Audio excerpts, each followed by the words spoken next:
ज्यांना अनेक विषयात गोडी असते, जी अनेक विषयातून आनंद मिळवू शकतात, अशी माणसं अधिक सुखी असतात. कारण यामुळे आयुष्य समतोल बनतं. न्यूनत्वाचे, दुःखाचे खड्डे बुजविण्यासाठी ते अनेक प्रकारांनी आनंद निर्मिती सहज करू शकतात. या उलट काही ठराविक गोष्टींचीच आवड असणाऱ्या व्यक्ती या गोष्टी मिळविण्यात असफल झाल्या की चटकन दुःखी होतात. हे मोठ्यांच्या बाबतीत जितकं खरं, तितकंच लहान मुलांच्या बाबतीतही. जीवनाला विविध अंग असतात, म्हणून सुखही अनेक प्रकारची असतात. हे एकदा मनात रुजलं की एखाद्या बाबतीत अपयश आलं तरी माणूस वैफल्यग्रस्त होत नाही. अनेकदा आपण आपल्या एखाद्या विशेष गुणाचा किंवा पैसा, शिक्षण, विद्वत्ता, प्रसिद्धी, सौंदर्य, अधिकार अशा एखाद्या विशिष्ट गोष्टीचाच पिच्छा पुरवितो आणि त्यात यश मिळतही असेल, पण अपयश मिळतं तेव्हा काय? कारण आपली यशाची, सुखाची, आत्मविश्वासाची, आत्मगौरवाची भावना त्या एकाच गोष्टीशी निगडीत होऊन जाते आणि दुर्दैवानं अपयश मिळालं किंवा ती गोष्ट हातातून निसटून गेली की वैफल्य, न्यूनगंड एवढंच नव्हे तर मनोविकार सुद्धा. अशी अनेक विषयात आवड मुद्दाम निर्माण करावी लागते.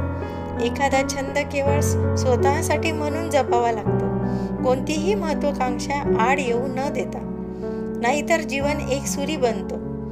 लहानपणापासून हे लक्षात येणं महत्वाचं. म्हणून एक उदाहरण असे घडवा मुलांचे व्यक्तिमत्व या माझ्या पुस्तकातील. या उदाहरणामुळे हा मुद्दा अधिक स्पष्ट होईल. अभिजित एक हुशार मुलगा. त्याचा शाळेत पहिला नंबर येत असे. शाळेतून आला की लगेच पुन्हा अभ्यासाला बसायचा. खूप अभ्यास करायचा. घरचं कौतुक, प्रेम मिळवायचा. इतर गोष्टींची, खेळ, कला वगैरेची त्याला फारशी आवड निर्माण झाली नाही. इतर मुलांच्यातही तो कमी मिसळायचा. कोणी खेळायला बोलवले तरी मला अभ्यास करायचा आहे असंच बऱ्याच वेळा उत्तर द्यायचा. त्याच्या या उत्तराचंही एवढं कौतुक व्हायचं की बस. आई बाबांना आणि अभिजितलाही त्याचा खूप अभिमान होता. त्याचा अभ्यास, शाळा याकडे आई बाबा जातीनं लक्ष पुरवायचे. अभिजित किती शहाणा मुलगा असाच त्यावर शिक्कामोर्तब व्हायचा. पण त्यामुळे अभिजित एकांगी एकलकोंडा बनत चालला आहे हे कुणाच्याच लक्षात आलं नाही. अभिजित 9वीत गेल्यानंतर बाबांची मोठ्या शहरात बदली झाली. अभिजितही मोठ्या शाळेत दाखल झाला. इथे स्पर्धाही खूप होती. त्यामुळे सतत अभ्यास करूनही अभिजितचा पहिला नंबर येईनासा झाला. अजून अभ्यास कर असं आईनं टुमणं मागे लावलेलं. खरं म्हणजे अभिजितच्या अभ्यासाची पद्धत सुधारणं आवश्यक होतं. इतर अनेक बाबतीत मार्गदर्शन मिळणंही आवश्यक होतं की ज्यामुळे त्याचा अभ्यासाचा दर्जा सुधारला असता. हे फारसं लक्षात न घेता आणखी अभ्यास करायला हवा एवढाच निष्कर्ष आईबाबांनी आणि म्हणून अभिजितनं काढला. अभ्यास आणखी काही तास करण्यानं फार फरक पडला नाही. अभिजित अधिकच एकलकोंडा बनला. न्यूनगंड, हरविलेला आत्मविश्वास, वैफल्य, अपयशाची भावना आणि त्यावर मात करण्यासाठी योग्य मार्गदर्शन मिळालेलं नाही. यशाच्या, आनंदाच्या भावनेचं दुसरं साधनही शोधलेलं नाही. त्याची सवयच नाही.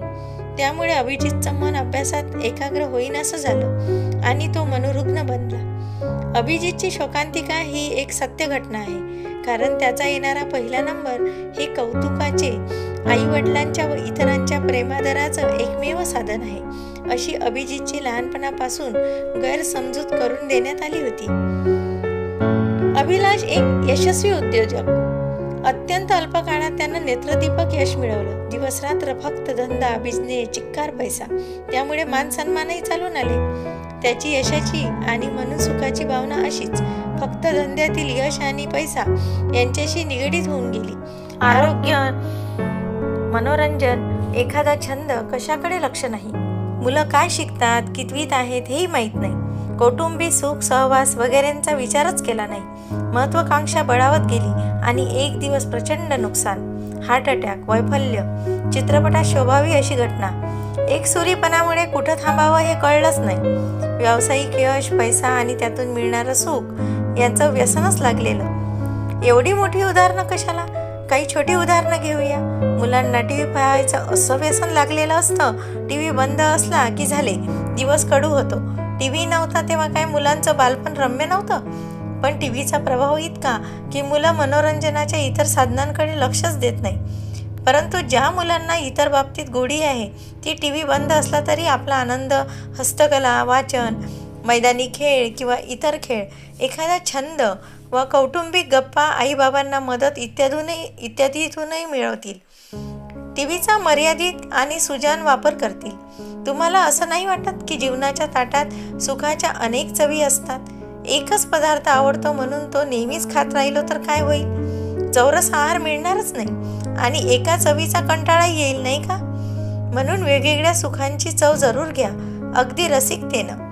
प्रेम, आरोग्य, यश, आत्मगौरव, धन, कर्तृत्व, स्वातंत्र्य, मनोरंजन, संगीत, नृत्य, नाटक, साहित्य यासारख्या कला, रचना, दृश्य, श्रवण, सुवास, शृंगार सगळ्यांचाच